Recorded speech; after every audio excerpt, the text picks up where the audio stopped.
I will try my best to do a Tracy impression. I apologize up front if I fall short of that. You never fall short. Thank you, Mayor. The agenda is going to include a quick Public Works Week wrap up. As everybody knows, we recently celebrated Public Works Week. A kudos to the Hyattsville Police Department, a discussion about Ward 5 barbecue, past community events, and upcoming events. So I want to make sure this slide gets the justice it's due. So I'm going to throw this to Director Meltzer to talk about.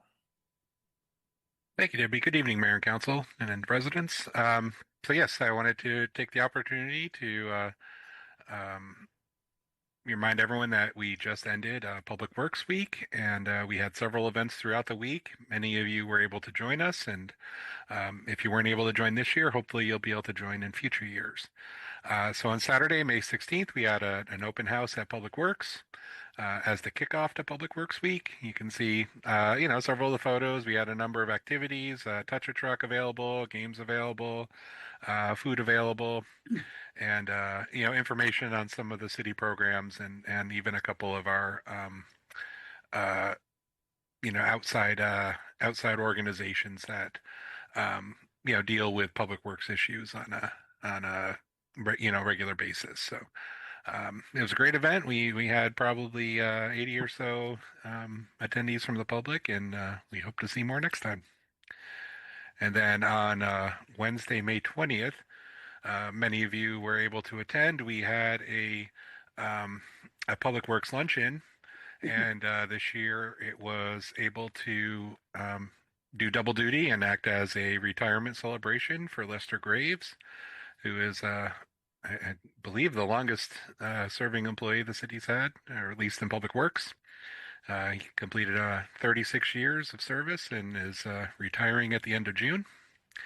And then Leslie Riddle, who many of you already know, is going to be moving on to the city of Westminster in early June. And I don't know if I have another slide. I think that was it. That's it. Thank you, Director Meltzer. We really appreciate it. And again, on staff's behalf, we wish both Lester and Leslie great wishes as they begin the next chapter in their careers and in their lives.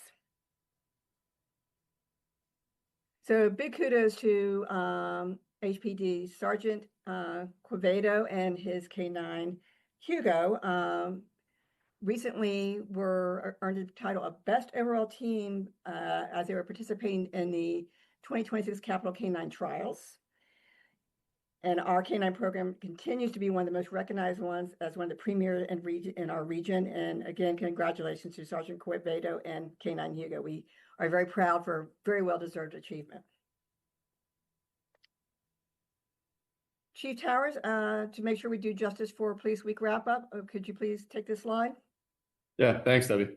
So Police Week is to recognize, which was 2 weeks ago, is to recognize the officers who've made the ultimate sacrifice and died in the line of duty. As to celebrate, to recognize those officers, we participated in several events. Some of our recruits that were in the police academy ran 10 miles from University of Maryland down into DC. Lieutenant Ratty, Lieutenant Nemser, Lieutenant Gray, and Corporal Salzano did survivor pickup, which is all of the cops, the National Cops Office flies in all the survivors, the families of the officers who've died in the line of duty from all around the United States. They fly them into DC, and they get picked up at DC airport, driven to their hotel, and escorted around. And the departments in the region volunteer to do that for all the families from across the country. And so those four did that. And then Sergeant Hurley, as you know, I think Tracy mentioned in the last council meeting, rides his bike from Philadelphia down to DC as part of the Unity Tour in honor of our own Corporal Robert King, who lost his life in the line of duty here in Hyattsville back in 1984. So there's lots of different events, and our PIO, Suzanne Kennedy from the police department's PIO, made a video just recognizing the different things that we did to honor the officers that have died in the line of duty. I think Debbie's going to be able to give a short I am going to hit play now.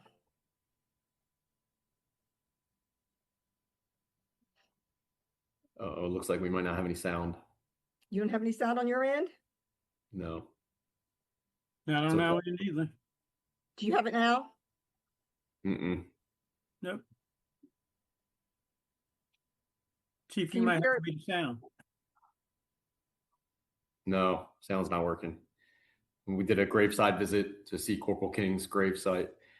We take our newer officers down there and they honor Corporal King by manicuring his grave.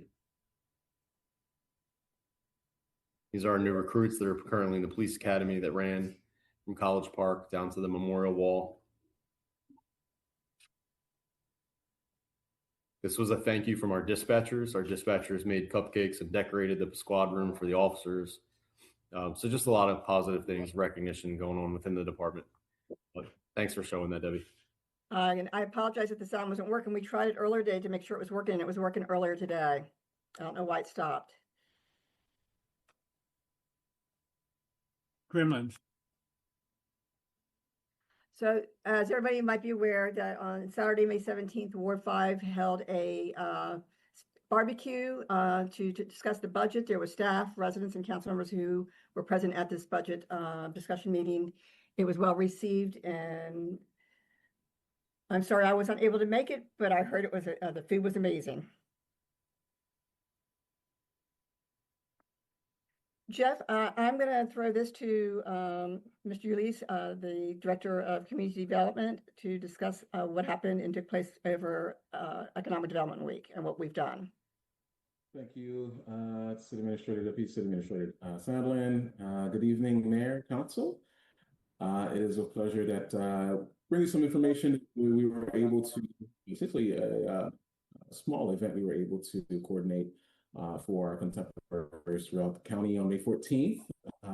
Myself and the Economic Development Coordinator, Renee Harris, put together a small tour of the city, which included contemporaries from other jurisdictions within the Prince George's County, group of municipalities. We were able to share some of the ongoing projects that the city has. We were able to stop and tour the bus, run the bus through Independence Plaza. We were able to take the bus through Hampton Street and also through Justice Center. All of these areas are key areas that the city wants to prioritize, whether it be investment, activation, or just overall awareness of the existence of some of these what I'll call physical assets for the city. The Prince George's County Economic Development Corporation on a monthly basis coordinates a meeting amongst contemporaries that focus on economic development tools and opportunities.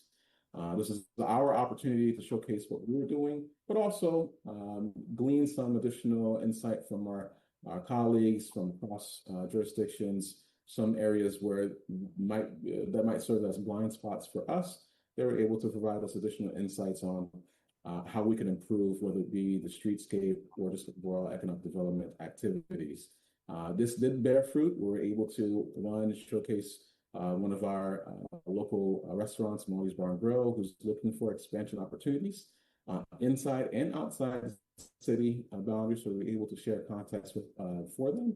And also some other physical assets that we have in the city. We were able actually to obtain additional insight on how we can better use what we have here and leverage them to the benefit of the city. So again, we were elated to host this tour, but also I think we'll be able to benefit from the results of this tour, and look forward for any opportunities to share insights again with here, but also outside the city. Thank you, Director Ulysse. My apologies. It was actually the County Municipal Roundtable. It was not Economic Development Week. As we know, our Community Services Department is always extremely busy with all types of programs they offer to the community. Sandra, if you wouldn't mind taking the next few slides to explain all the wonderful programs your department's doing. Sounds good. Thank you, Debbie. Good evening, everyone. I want to highlight the Aging and Wellness Service new initiative, which is a bilingual oral history project in partnership with the Hyattsville Library. The Golden Voices of Hyattsville will capture and archive the life experience of our city older adults. Today, they started with a boot camp that was held at the library to train our staff. and volunteers with how to practice best practice of interviewing. And they also followed by starting the new cohort of older adults who are participating to be part of this project. Whoever would like to participate, this is for older adults ages 50 and older. They can easily register by either emailing seniors@hyattsville.org or just look at the QR code or coming to the city building. We will have our final project in the fall, presenting all the interviews and the life experience our older adults have lived in the city. So more to come on this. Next slide.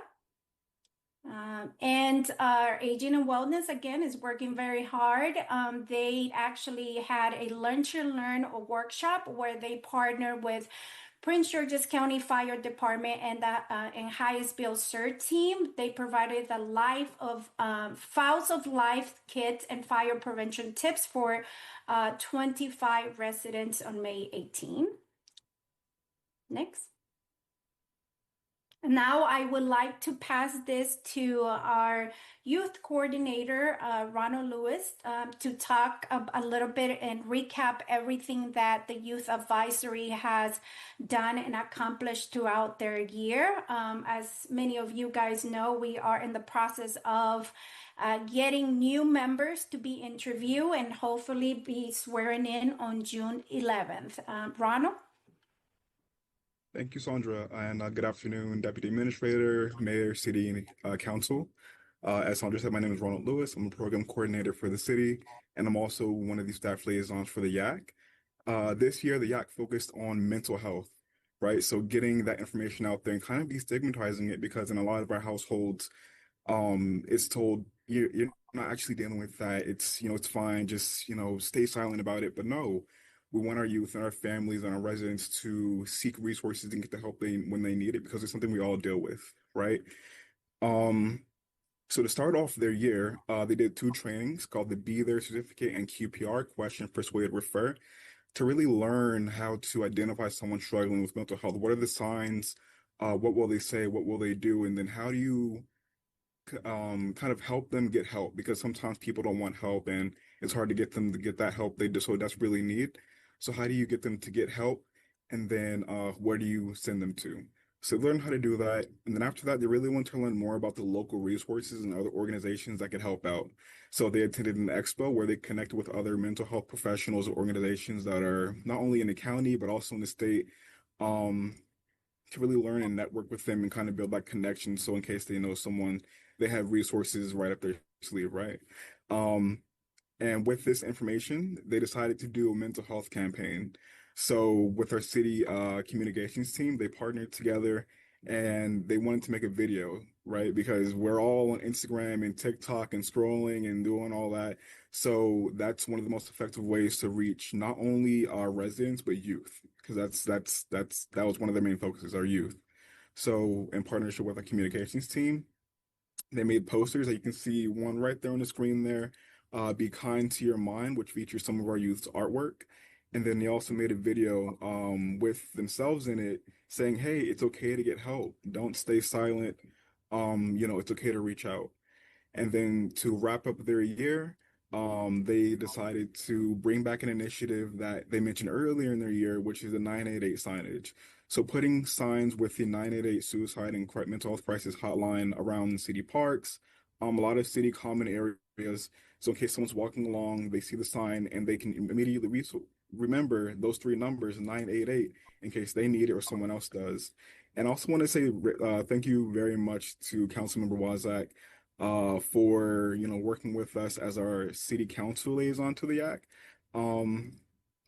We all work together really hard on this, and we're really pushing for it, for our YAC members and for the city residents to have the resources.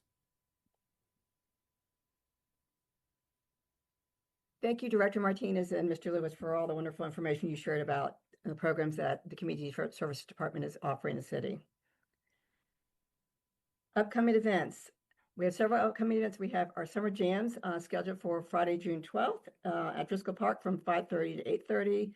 There's going to be a DJ, live performances, food trucks, and all types of vendors selling all types of products. Shakespeare in the Park is scheduled for Sunday, June 14th at Driscoll Park as well. It's hosted by Maryland National Capital Parks and Planning Commission. It's a free family-friendly event, and they're going to do a production of As You Like It. Make sure you bring your own lawn chairs, blankets, and snacks to enjoy the evening. And summer kickoff watch parties on June 27th at Hyattsville Park from 1 p.m. to 9:30 p.m. Again, Maryland National Capital Parks and Planning is hosting a youth tournament from 1 p.m. to 4 p.m., followed by a free watch party of England versus Panama at 5 and Colombia versus Portugal at 7:30. Registration is encouraged, but not required. The event will feature food trucks and other fun activities. We also have upcoming this Thursday morning at 9:30, Coffee with a Cop at the brand new 7-Eleven that opened up on East West Highway. Weekly offerings that we continue to offer is the free Zumba classes on Mondays and Wednesdays. Hyattsville is home art classes on Tuesdays. Seated exercise classes for older adults. I prefer to say more mature adults, and digital literacy classes on Wednesdays as well. The upcoming committee meetings include Race and Equity Task Force meeting on Wednesday, May 27th at 7 p.m. The Health, Wellness, and Recreation Advisory Committee meeting on Thursday at May 28th at 7 p.m. The Board of Election Supervisors meeting on Tuesday, June 4th at June 2nd at 4 p.m. and the Shade Tree Board meeting on Wednesday, June 3rd at 7:30 p.m. Upcoming events include Career Partner Support Group on Friday, May 29th, diaper distribution on Friday, May 29th, Free Movie Monday starting Monday, June 1st, starting from 1 to 3 p.m. at the Old Greenbelt Theater, CPR and Narcan training on Wednesday, June 3rd, starting at 6 p.m. Ward 3 is going to have a check-in on Thursday, June 4th at 6 p.m. at University Hills Park, located at 3400 Stanford Street. Trolley Trail Cleanup, Ward 1 check-in over Chai, Saturday, June 6th, 9:30 to 11:30.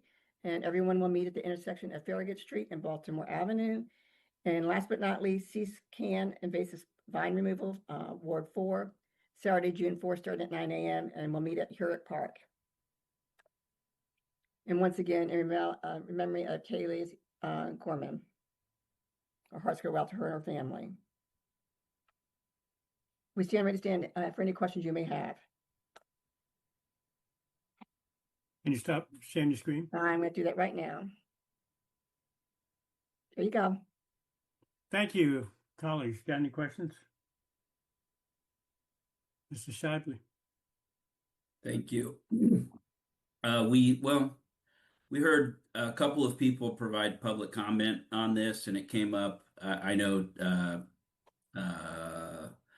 Deputy City Manager Sandlin, it was not previously posed to you, so I don't necessarily expect you to be prepared, but it was a couple of council meetings ago requesting an update on what the status of the ICE expansion at 6505 Bellcrest is.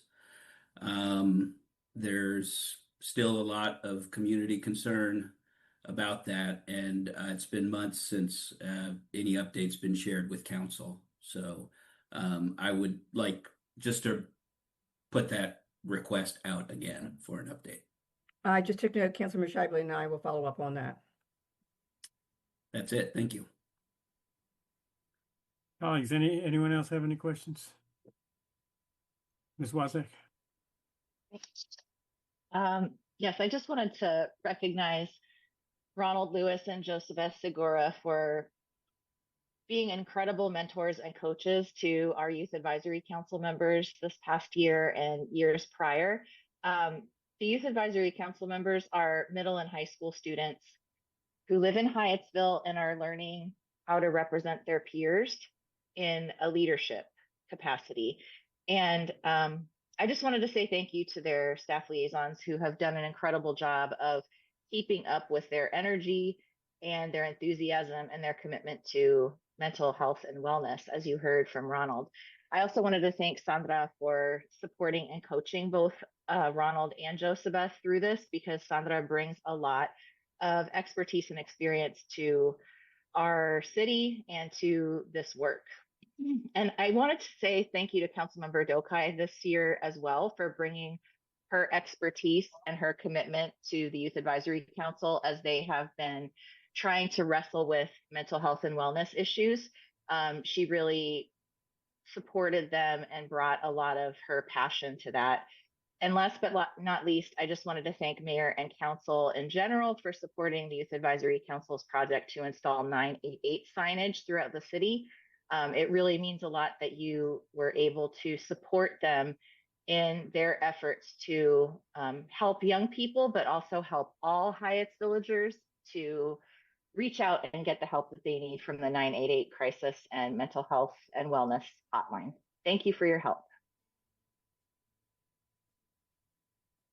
Ms. Lee? Hi, good evening. I wanted to just ask additional questions regarding the Golden Voices of Hyattsville, recording the oral stories coming up. I wanted to find if you could highlight again more about that and who can participate in it, because I don't want individuals to believe that it's just those who may come to the senior programs, but it is open to residents. So can you just give a little bit more detail and then where information can be found on our site or how they can reach out if they would like to participate? Director Martinez, Yes. can you speak to? Oh, thank you, Sandra. Yeah, yes, we definitely can. It's for everybody who lives in the city of Hyattsville, who is 50 years old or older, who wants to participate. They can either email us or call the front office directly, either as seniors@hyattsville.org, and you can register and be part of the interviews. It's not just for individuals who participate in our programming that we have with our seniors. We also have staff who got trained today. They are bilingual. So if somebody only speaks Spanish, we have the opportunity for those to participate. We will figure out if you have another language that you comfortable in wanting to do the interview. We will figure out a way to do the translation for that. So please reach out. We still have a lot of time. As I said, this is the first day that we started today. So it is going to be a fun project. So I'm encouraged you guys to reach out to us to be part of it. Thank you. Is that good, Ms. Lee? Yes, and then the email, if they want to email the seniors@hyattsville.org. And then Yes. by phone number, they can call 301-985-5000. Yes. Okay, perfect. Thank you. Excellent. Any other questions or comments? Okay, Ms. Sandlin, I think you're off the hook. Thank you, Mayor Krausen.